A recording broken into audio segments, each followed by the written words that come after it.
Forum Kerukunan Umat Beragama bersama Majelis Desa Adat dan PHDI Provinsi Bali mengeluarkan surat edaran bersama tentang upacara yadnya dan pelaksanaan kegiatan keagamaan di Provinsi Bali. Dalam situasi Gering Agung COVID-19, surat edaran tersebut salah satunya mengatur agar desa adat tidak mengadakan keramaian dalam pelaksanaan kegiatan keagamaan. Dalam sambutannya, Ketua Forum Kerukunan Umat Beragama Provinsi Bali dan Bendesa Majelis Desa Adat Provinsi Bali, Ide Panglingsir Agung Putra Sukehet mengatakan, semua kegiatan adat yang melibatkan banyak orang, seperti pasangkepan, pateduhan, dan sejenisnya, supaya dilaksanakan dengan jumlah peserta yang terbatas.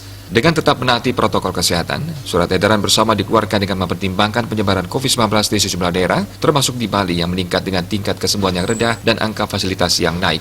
Surat edaran juga menegaskan kemunculan kasus baru COVID-19 yang marak terjadi belakangan ini sebagian besar bersumber dari interaksi dalam berbagai kegiatan di masyarakat. Untuk itulah surat edaran ini dikeluarkan dalam upaya menanggulangi penyebaran COVID-19 yang meningkat belakangan ini. Dan saling mendukung, dan kami pun sangat mendukung pemerintah untuk mengantisipasi perkembangan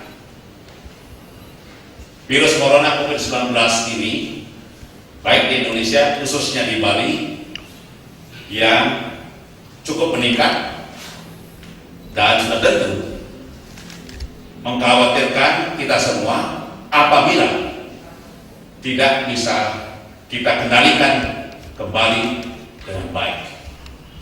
Oleh karena itu, pada hari ini, sore ini, kami menyertai Bapak Gubernur, kami tokoh-tokoh agama beserta Majelis Desa Adat Provinsi Bali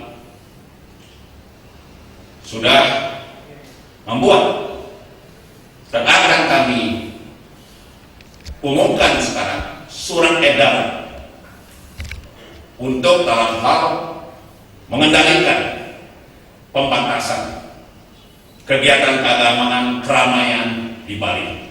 Hal ini harus diwaspadai dan diantisipasi bersama agar tidak menimbulkan dampak yang semakin luas di masyarakat. Agung Rai, Bali TV.